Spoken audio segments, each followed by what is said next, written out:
Assalamu alaikum wa rahmatullahi wa barakatuh. Амансыздарбы достор? Кандайсыздар? Алатоодон алыстап кеткениме 5 ай болду. Ал эми интернеттен момундай бир түз эфир жасабаганыма болсо 7 айдын жүзү болуп калды, 6 ай болуп калыптыр. Бүгүн сиздер менен жарым саат убактым бар экен. Bir эфир кылгым келди. Интернетке көп деле кирбей калдым. Кээде гана жаңылыктарды көрүү үчүн кирип коюп атабыз. Ошентсе да бизди сурагандары көбөйүп кетиптир. Баарыңыздарга сагынычтуу салам. Достор, атлубу ал-илма мин ал-махди ила ал-ахди деген хадис бар экен.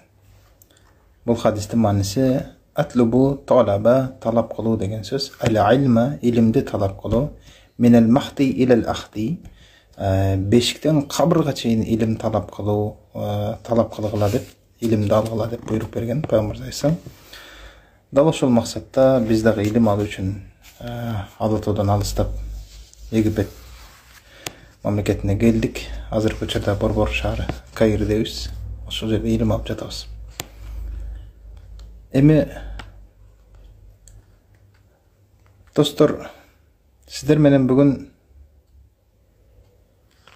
мен жаңагы дайым эле сүйлөп келген үй бүлө темасында сүйлөгүм келди. Анткени көптөгөн жаш жубайлар деги эле коомчулук бүгүнкү күндө үй бүлөнүн кадыр баркына жетпей, балким бири-бирибизди баалай албай, убактында бири-бирибиздин кадырыбызды билбей жашап аткандар көбөйүп кетип баратат.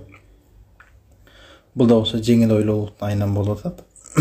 Ошондон адамдын өзү тери клеткалардан түзүлсө, бир клеткадагы оору бир инсанды акыр аягы жыгытууга алып келет. Дал ошондой эле достор, адам клеткадан тургандай эле Алатоо дагы үй бүлөлөрдөн куралат. Бүгүн Алатоодо болуп аткан көйгөй, үй бүлөдө болуп аткан көйгөй деген сөз. Ааламдагы болуп аткан көйгөй, ар бир адамзатта болуп аткан көйгөй деген сөз. Ошондон мен алдыңыздарда атайын бир жаңы үйлөнгөн жаш жубайларга, же болбосо бой жетип калган балдар, кыздарга ошол макаланы окуп бергим келди. Ушул макаланы бир кулак салып, жакшылап көңүл коюп угуңуздар. Айрыкча эркек кишилерге атайын бир окуп атам. Муну мүмкүн болсо бүт жигиттердин бардыгы ушундай бир кулагына түйүп, көкүрөгүнө сактап, жаттап алса жакшы болот. Андай болсо достор, төмөнкү макаланы окуйын анда. Макаланы окурдан мурда бойдок жигиттер жана кыздарды да айттым. Ушул дуаны жаттап алгыла. Жөн эле кыргызча мааниси: Аллахумма рузукни заужатан салихатан ва зурриятан салихатан ва идж'ални заужан салихан ва абан салихан. Дуанын мааниси: Аллах мени жакшы аял менен, жакшы перзент менен рызкыландыр, мага бер. Жана менин өзүмдү да ыймандуу күйөө кыл, ыймандуу ата кыл. Ушул эле дуаны аялдарга да айтылат. Аллахумма ризыкни заужан салихан. Аллахым мага ыймандуу күйөө бер, ыймандуу перзент бер, жана өзүмдү да ыймандуу эне, ыймандуу аял кыл деп дуа кылгыла дейт. Антан мына ушундай дуаны эстеп калыңыздар. Анда мен иншалла төмөнгү окуяны жаш жубайларга, өзгөчө күйөө балдарга, үй бүлөнүн аталарына, эркек кишилерге окуп берейин. Жакшылап кулак салыңыздар анда. Секелек кыз. Секелек кыз болбосо кичинекей кыз деген сөз. Жаш кыз. Бакыт деген бала алакандарын ачып, колун сунуп турган адамга карап калды. Жолдо бакыт баратат, жолдун боюнда бир киши алаканын жазып, жардам бериң, садака кылың деп аткан бир тилемчини көрүп калды. Жашы 50 жашта таяп калган, көрүнүшү тилемчилерге окшобосо да, кийими жупуну жөнөкөй, бирок таза тыккан, дени сак көрүнгөн адам. Бакыт Бул 6 саны аман туруп иштегендин ордуна кайрычылык кылып жүрөтөй. Балким бул адам менден да бай чыгар деп ойлоду. Ансыз да маанайы чөгүп турган бакыттын маанайы чөгүп турган болчу. Эми жанагынын 6 саны аман туруп тилемчилик кылып атканын көрүп ого бетер жиндене баштады. Корулдаган үнү менен нан алууга пул сурап жатасыңбы? Жок, шоколад алуу үчүн.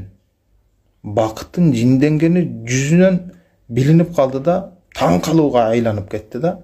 Балким бул тилемчи эмес чыгар деп ойлоду да. Эмне? Нан таба албай жатып эми шоколад жейин деп атасыңбы? Жок, нан таба албасак булгур күрүчүн жейбиз. Аны да таба албасак ачка жатабыз. Бакыт адамдын айткандарына чын төгүн айырмалай алган жок. Бу түшүнбөй калдым. Бул тилемчиби? Эмнеге шоколад сурап атат? Бүгүн курсагыңыз тоюп, эми таттуу каалап атасызбы? Кембагал адаммын. Нанга акча таппай жатып, таттуудан айланамбы? Кайда дейсиз? Бул бир тамашабы, же сен жумуш таба албай жүргөн бир бекертчисиңби? Эмне эле болтасың? Жок, жаңылышасыз. Мен болгону кембагалмын. Бүгүн жубайымдын туулган күнү эле. Ага шоколад алып беришим керек. Туулган күнү болсо, бир торт алып барбайсыңбы? Торт алуу биз үчүн эмес, мырзам. Ал колунда бар адамдар үчүн. 30 жыл бирге түтүн булатсак да, бир да жолу торт алып бере албадым. Бирок ар бир туулган күнүндө шоколад алып берет элем. Шоколадды абдан жакшы көрөт аялым. Тилемчинин сөздөрү бакыттын көңүлүн жылытып, эсине жубайын салды. Анткени бүгүн жубайы менен урушуп, эшикти катуу жаап чыгып кеткен болчу. Машинасын да айдабастан жөө жалаңдап деңиздин жээгине келген эле.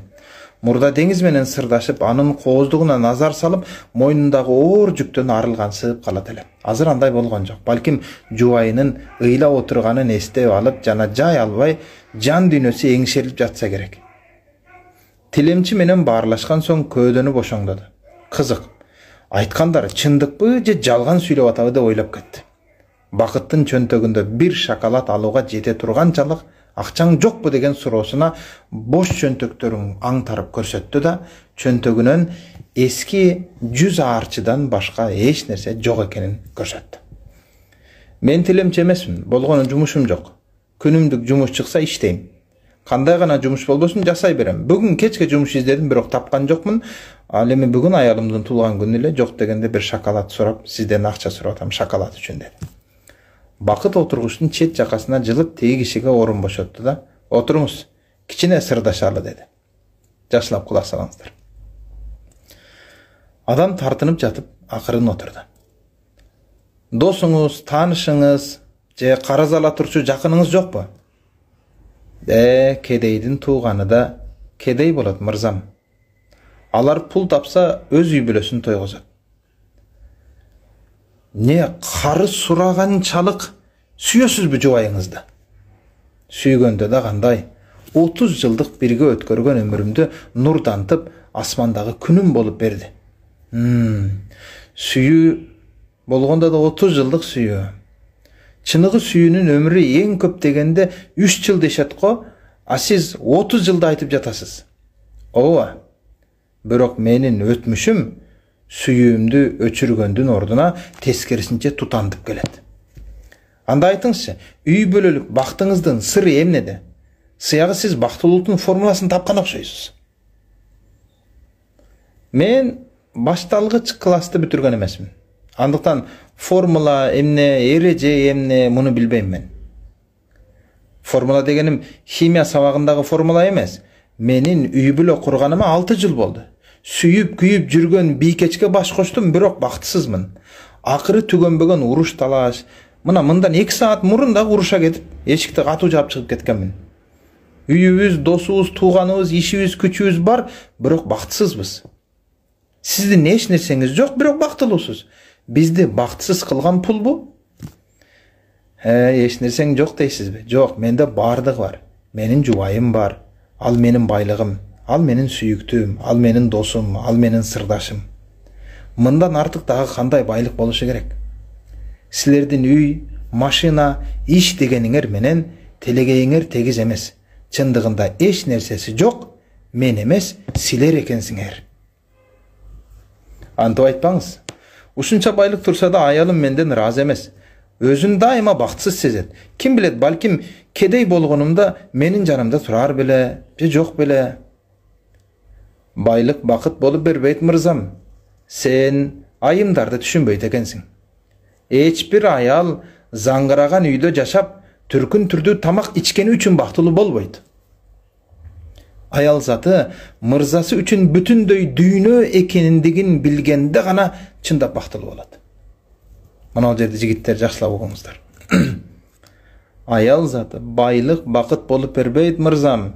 Сен айымдарды түшүнбөйт экенсиң. Эч бир аял заты заңгыраган үйдө жашап бактылуу болбойт. Эч бир аял заты түркүн түрдүү тамак ичкен үчүн бактылуу болбойт. Аял заты мырзасы үчүн бүтүндөй дүнүйө экендигин билгенде гана чындап бактылуу болот. Сиздин бактылуулугуңуздун сыры ушундабы? Мен жубайыма баалуу буюмдарды сатып бере алганым жок. Бирок ал мен үчүн канчалык кымбат экенин ага сездирип келем. Ошон үчүн ал бактылуу. Аял заты биз үчүн кымбат экенин кантип сездирсек болот? Секелек кызды сүйүп, ага сезимиңди арнап гана сездире аласың. Секелек кыз, кайсы секелек кызды айтып атасыз? Жашы канчага чыкса да, ар бир аял затынын ичинде жап-жаш секелек кыз жашайт. Ал секелек кызды канчалык сүйүп бактылуу кылсаң, жубайыңды да ошончолук бактылуу кылган болосуң. Жигиттер унутпагыла ошол жерде. Ар бир аял заттын ичинде бирден кичинекей кыз жашайт. Кандайча? Секелек кыз эмнелерди жакшы көрөт? Табити эмнени тандайт? Бир ой жүгүртүп көрчү.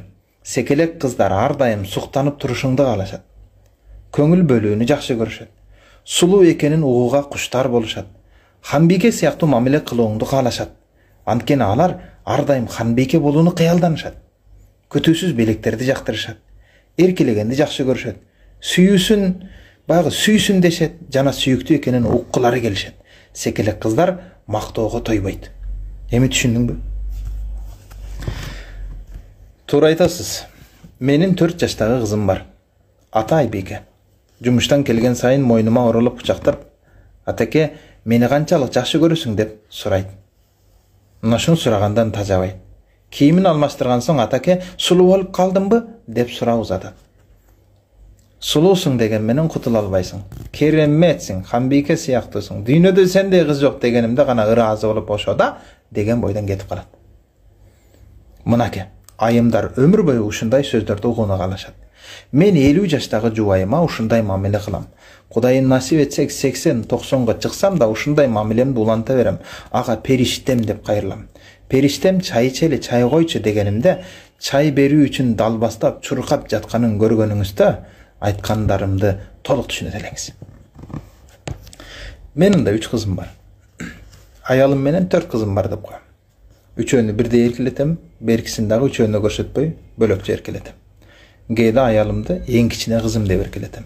Анткени беркилерди ушундай кандай эркелесем, аны көбүрөөк эркелетип коем. Болбосо тартынып калат дегендейчи. Негизи секелек кыз жашайт.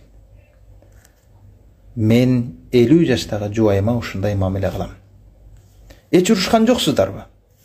Эми казан аяк кагышпай койбойт. Ансыз жашоо тузсуз шорпо сыяктуу да. Таарынышкан соң эркелешкендин даамы башка да. Менин жубайым көкбет адам. Аны менен элдешип, көңүлүн алуу мага өзгөчө бир рахат тартуулайт. Менин жубайым өтө токтоо. Анда эч эле секелек кыз кыялы жоктой сезилет. Жок мырзам, жада калса өтө улуттуу, каарыган байбичеде деле ал секелек кыз жашайт бар. Болгону ал ширин кызга кубандырууну, көңүл бөлгөндү, бакыт тартуулаганды билишиң керек. Анан да ал секелек кыздын көзүнө эч качан чөп салба. Ишеништен кетесиң. Ишеништен кеткен ажалы жеткен менен барабар. Андан соң 1000 аракет кылсаң да баары бир мурдагыдай көз карашта болбой калат. Биздеги чоң кемчилик ушул жерде. Эркектер аялыңардын көзүнө чөп саласыңар. Mana ушул эң чоң кемчилиги ушул болот экен. Айрыкча эркектер эсиңизде болсун, аялыңа эч качан эркелетип же азилдешип же тамашалап болсо да экинчи катында алам, же үчүнчү катында алам, же башка сыяктуу сөздөрдү айтпагыла. Сенде мына сулуу дебегиле. Аялыңды эч качан башка бирөөнүн аялы менен салыштырбагыла. Мынанын аялы мындай экен, тигиндей экен дебегиле. Ал сенин аялыңа. Бул кеңешиңизге рахмат, бирок кеңешиңизди ишке ашыра алар бекем, билбейм. Кээде жумуш шайды оодарып, иштен чарчап келем. Дүйнөнүн эң оңой иши секелек кызды бактылуу кылуу эмеспи? Алардын жүзүнө жылмайы тартуулоо үчүн бир канча жылуу сөз жетишет өзү. Сен аны бактылуу кылуу менен жыйынтыгында тоодой бийик ыраазычылык аласың. Сенин эс алууң үчүн керемет шарттарды түзүп берет. Аялымдын көңүлүн ала албай кыйналып атам дегендер, ар бир аялдын ичинде бирден секелек кыз жашайт, кичинекей кыз жашайт. Кичинекей кыздын көңүлүн алыш оңой иш. Дүйнөдө мындан өткөн оңой иш жок негизи. Дүйнөдө мындан өткөн оңой иш жок. Тагыраак эмне, кичинекей кыздын көңүлүн алуудан өткөн оңой иш жок. Демек, аялыңдын көңүлүн алуу да оңой эле. Болгону сен ойлонбой жатасың. Эгерде аялыңдын көңүлүн алсаң, анда эс алууң үчүн керемет шарттар түзүп берет. Жубайы бактылуудай бир болгон эркек өзү да бактылуу боло албайт. Бактылуу болбогон эркек. Мисалы үчүн үйүндө бактылуу болбогон эркек сыртта да бактылуу болбойт. Ошол эле учурда үйүндө бактылуу болбогон аял деле сыртта да бактылуу болбойт. Эң бактылуу адам ким? Америкада же Европада жүргөн кишилер эмес. Эң бактылуу адам ким кайерде болбосун? Эң биринчи орунда өзүнүн үйүндө бактылуу болгон адам бактылуу. Мына ошону унутпасак. Эгерде өмүрлүк жарын бактылуу кылыш бул ар бир түгөйдүн биринчи вазифасы болсун. Ойлонсоң, жашоодон чарчаган, бактысыз, кейип кепши берген бирөө менен сапарга чыксаң жол арыбайт. Ошондуктан эмне кыласың? Сырткы чөйрө сени чарчаткан кезде үйүңө келип ошол үйдөн кайра дем күч энергияны түгөйүңдөн шериңден алып чыга турган жер болуш керек. Ошондуктан үй бүлө бул урушкана эмес, үй бүлө эс ала турган, дем ала турган, күч ала турган жер болуш керек. Туура айтасыз, бирок мен эртеден кечке үй бүлөм үчүн иштеп чарчап жүрөм да мен. Кайрадан эле пул, кайрадан эле жарыбаган шылтоолор. Ооба, акча маанилүү жана керектүү, бирок айымдар, мырзалар да акча үчүн сүйбөйт. Акча колдун кири, өтүп кетүүчү бактылуулукту ыр сунат.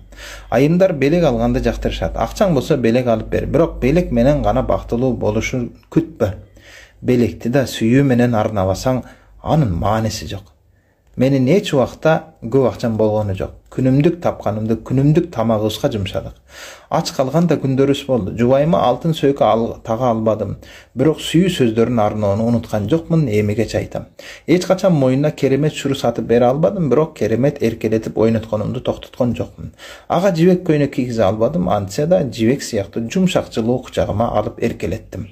Ал ушуга бактылуу болду. Адам көз жаштарын жүзүнөн сүртүп ордунан турду. Мага уруксат бериңиз, мырза. Жубайым кабатыр болот. Сиз да кичинекей кызыңыздын көңүлүн алыңыз. Балким үйдө жалгыз ыйлап отурган чыгар. Бакыт да көздөрү жашылданып ордунан турду да адамдын колун бек кысып, сиз менен таанышканыма кубанычтамын. Колун кое берип жатып, маңдайдагы торт саткан дүкөндү көрсөтүп, кана жүрүңүз. Жубайыңызга ушул жерден шоколад тортун сатып алалы деди. Аксакал жашоосунда биринчи жолу жубайына торт алуу мүмкүнчүлүгүн тартуулаган. Демек, аксакал жашоосунда биринчи жолу жубайына торт алуу мүмкүнчүлүгүн тартуулаган болду. Бакытка ыраазычылыгын билдирип жолуна түштү. Бакыт болсо торт сатуучу дүкөндүн жанындагы жашылча жемиш дүкөнүнөн жубайы сүйгөн жемиштерди сатып алды. Үйүнө келсе жубайынын көздөрү шишип, чай ичүүчү бөлмөдө маанайысыз суурта отурган экен. Бакыт үн катпастан жемиштерди чоң табакка салып жууду да жубайынын алдына койду. Булар дүйнөдөгү бактылуу жемиштер. Сезим үн каткан жок. Эмнеге деп сурабайсыңбы? Сезим ачууланган үн менен. Неге?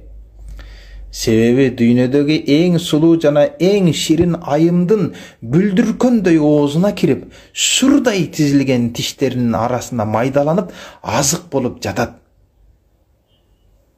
деп жүзүн карап жылмайды. Сезим бир четинен таңыркай карап, бир четинен айткан сөздөрүнө күлкүсү келди.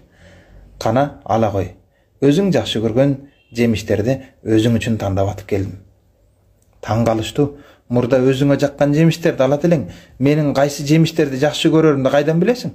Туура, буларды мен жакшы көрөм, бирок эми кеч болуп калды. Табитим эч таарынтканым үчүн кечирим сурайм. Бакыт тизелей калды. Эмне десең да, баарына макулмун, чырагым. Каалаган жазаңды бер. Азыркы учурда сен үчүн отту да, чокту да кечүүгө даярмын. Сенден бир гана нерсе суранам, мендей жакшы адамды чанып кете көрбө. Бакыттын тизелеп отурганы, сөздөрү мойну шылкыйып турганы күлкү келерлик эле. Сезим каткырып жиберди. Кечирүү анчалык деле оңой эмес. Көрөлүчү кандай жаза алар экенсиң. Бакыт ошондо гана аны жалооруп карап турган жубайынын ичиндеги секелек кызды байкап көрүп түшүндү. Андан кийин, мындан кийин баары башкача болот чырагым. Биз бактылуу болобуз деп чекесинен өбүп койду. Мына ушундай достор. Үй бүлөдө эркек киши катарындагы да бир бактылуу үй бүлө эң биринчи орунда билимдүү атага муктаж болот. Аталар билимдүү болмоюнча, аталар кечиримдүү болмоюнча, аталар акылдуу болмоюнча, аталар боорукер болмоюнча, үй бүлө бактылуун уланта албай калат. Алла Таала бекеринен аял кишини эркек кишинин кабыргасынан жараткан эмес. Анткени бардыгыңдын ура турган болсо, кабыргаңды өзүңдү этият кылып тошкондой сыяктуу эле аялыңды да этият кылып карасын, сактасын деген бир маани дагы жатат бул жерде. Ошондон аялыбыз бизге аманат. Эми эркектерге кийинки бир сабагым болсун, жигиттерден суранарым. Сүйүүнүн чыныгы кадырына баркана жете албай атабыз. Сүйүп жүрүп үйлөнгөн аялың менен урушуп тытышып жашап атабыз. Бул да туура эмес. Мисалы үчүн колумдагы компьютерди мен айтайлы жакшы көрдүм, алдым, сатып алдым. Эми жакшы көрүп алган компьютерди урбаймын, тебелебеймин, тепсебеймин, сындырбаймын, чаңга, кирге, таштандыга таштабаймын. Эми бул бир буюм. А бирок сен жакшы көрүп алган аялыңды эмнеге уруп атасың? Жакшы көрүп алган аялыңды эмнеге таштап атасың? Эмнеге ыйлатасың? Эмнеге сыздатасың? Ошондон жигиттер биз али бери чыныгы сүйүүнүн кадырына жете эле экенбиз. Чыныгы сүйүүнүн маанисин биле эле экенбиз. Ошондон келгиле бир буюмчалык кадыр баркында бир баалабай коюп атабыз кээ бир кезде. Жалпы жигиттерден суранам, келгиле үй бүлө маанилүү. Бала чакаңардын, үй бүлөңөрдүн кадырына баркана жеткиле. Мурдалары урушуп аткан балдарыңды урушпагыла деп ата-энелер айтса, азыр урушуп аткан ата-энени ыйлап аткан баласы болду кылгылачы апа ата урушпагылачы деп байкуш балдар ыйлап аткан заманга келип калдык. Ошондон келгиле үй бүлөнүн кадырына баркына жетели достор. Үй бүлөнүн кадырына баркына жетели. Колуңдагы телефончолук кадыр бар жок түгөйүңдүнчү. Мына ушундай деңгээлге түшүп кетпеш керек. Ал эми мен комментарийлердин бирине да жооп берген жокмун. Бүгүн менин кезегим, балдарым окууда, келинчегим да окууда. Ана фильмат бахалан, мен кухнядамын. Азыр болсо мен тамак кылып атам. Ондай тамак бышырып атам азыр. Мен жасап атам, келинчегим окууда, кыздарым да окууда, бир аздан келишет, сабактан келишет. Мен жасап атам тамакты. Ушундай кадимкидей жигиттер буларды эмне үчүн айтып атам? Бир аздан эдишүүсүң, бул аялыңдан корккондук эмес. Болгону бир нерсени түшүнгүлө, үй бүлөнүн кадырына баркына жеткиле. Үй бүлөнүн кадырына жетиңиздер. Иншалла, достор, мен ушунун сабагымды акырындап жыйынтайм. Терең ыраазычылык билдирем. Өзүңүздөрдү этият кылыңыздар. Эркектерге актыр кеңешим ушул. Дүйнөнүн баары мактаса да, үй бүлөңдү аялың сени мактабай атабы? Демек сен али бери жакшы эркек эмессиң. Балким бүгүн аялыңдан сурап көр. Суроо үчүн биринчи даяр бол. Жообуна даяр бол. Эгерде дүйнөгө кайра жаралсаң, кайра мага күйөөгө чыгат белең деген суроону берип көрчү. кандай жооп алат экенсиң. Ооба деген жооп алыш үчүн ошол жоопко татыктуу жашашыбыз керек. Алла таалам ыраазы болсун жигиттер. Барыңыздар, үй бүлөңүздөр этият кылыңыздар. Японияда бир ишкана бар экен.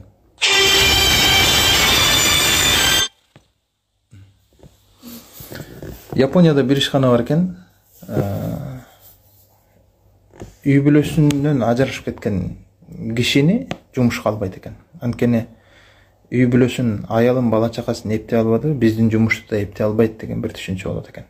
Ошондон жалпы эркектерден суранарым, келгиле бүгүнкү күндө көбүрөөк илим алалы, аялыңарды бактылуу кылгыла. Бала чакаңарды бактылуу кылгыла. Аялыңарды, бала чакаңардын бардыгынан сураласыңар кыяматта, алардын жоопкерчилигин сезели, татыктуу талим тарбия берели. Иншалла буюрса баары жакшы болот. Өзүңүздөрдү этият кылыңыздар. Мен сиздерди баарыңыздарды сагындым. Жана баарыңыздарды урматтап сыйлайм. Жана баарыңыздарга жакшылык каалайм. Алла таалам ыраазы болсун. Эфирден келген саламдардын баарын алыг алдым. Иншалла.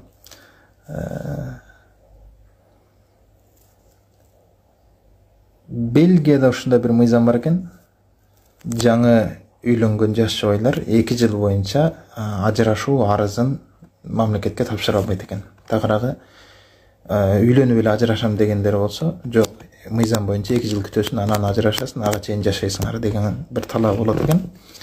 Бир чети мага жакты, анткени аз нерсеге эле ыйлап ажырашам дебей 2 жыл сабыр кылып отуруп, канчалаган үй бүлөлөр кайра бири-бири менен тил табышып, бири-бири менен ынак болуп, балдары жетим калбай кайра жашоосун улантат экен. Мындан улам жалпы жигиттерге, балдарга, кыздарга айтарым, келгиле жаштар, бойдоктор көбүрөөк илим алалы, айрыкча эркек кишилер. Кыйшаңдап TikTok тартып, видео тартып кыйшаңдай бербе. Кыздарга теңелбе. Бийлеп аткан, кыйшаңдап аткан башка кыздарга теңелбе. Көрүнгөн кыздарды жамандап, башка болуп, кыздан бетер гыйбатчы, ушакчы, баягында бир деңгээлиңди төмөн кылба. Кыздар мектепте окубайбы, ал эртең эрге тиет, эр багып алат. А сени ким багат? Эркек болсоң да сени аялың багып атабы? Мына ошол маселени жакшыраак көзүңөрдү ачкыла да, жалпы бойдок жигиттер көзүңөрдү ачкылалы. Эртерээк бир илим алалы, өнөр үйрөнөлү, кесип үйрөнөлү. Бир үй бүлөгө татыктуу ата болгонго татыктуу талим тарбия илим алалы иншалла. Мына ошондой достор. Игилик, менин азыр сабагым башталат. 15 мүнөт калды. Сабакка жетип барышым керек. Өзүңүздөрдү этият кылыңыздар. Илим алыңыздар. Көп убакытты телефон менен жоготтук. Абдан көп убакытты телефон менен, интернет менен жоготуп. Жигиттер, убактыңарды туура пайдалангыла. Эркек кишилер убактыңарды туура пайдалангыла. Мен эмне үчүн кыздар тарапка токтолбой атам, анткени кыздарга толтура айтылып аткан кеп кеңештер, кыздарга толтура болуп аткан сабактар бар. Мен көбүрөөк ушул эркектерге гана насаат айтып турайын дедим. Ошондон жигиттер муну туура кабыл алыңыздар. Көрүп атам комментарийлерде аялдар мындай деп аткандарды көрүп атам. Аялдар менен ишиң болбосун. Жигиттер өзүбүздү билели. Жигиттер өзүбүздү билели. Жана бойдок жигиттер, сен өзүңдү кандай билсең, өзүңө дал ошондой түгөй берилет. Бойдок жигиттер телефондон, интернеттен, ютубтан, телевизордон, компьютерден чоочун аялдарды көп тиктей бербегиле. Чоочун аялдарды көп тиктеген өзү чоң бир күнөө, бир экинчиден уруксуздук, тукумсуздук алып барса, үчүнчүдөн зээниңди төмөн кылып, 4-5-ден болсо баягында бир өзүңө ыймандуу, талим тарбиялуу, адеп ахлактуу түгөй насип этпей калат. Жана үйлөнгөндөр да чоочун аялдарды көп тиктей бербегиле, анткени чоочун аялдарды көп тиктеген эркек өзүнүн аялына сүйүү махабаты калбай калат. Анткени сырттан көргөн сулуулукту өзүнүн аялынан издейт. Өзүнүн аялында көрбөгөндөн кийин өзүнүн аялына шахваты, өзүнүн аялына болгон сүйүүсү болбой калат. Ошондон жигиттер чоочундарга тиктебегиле. Бойдоктор азыр үйлөнбөй жатып уруксуздук оорусу менен ооруп, үйлөнбөй жатып урологияда кезекке тизилип текшерилип аткан бойдок жигиттер абдан көп. Ошондон жигиттер көзүңөрдү ачкыла, арам күнөөдөн, зынадан этият бололу иншалла. Аллага аманат болуңуздар, мени сабакка чакырып жатат. Көрүшкөнчө баарыңыздарды жакшы көрөм. Бир гана суранычым, бир туугандарга дуа кылып атканда мени да эстен чыгарбай дуа кылып туруңуздар мага да.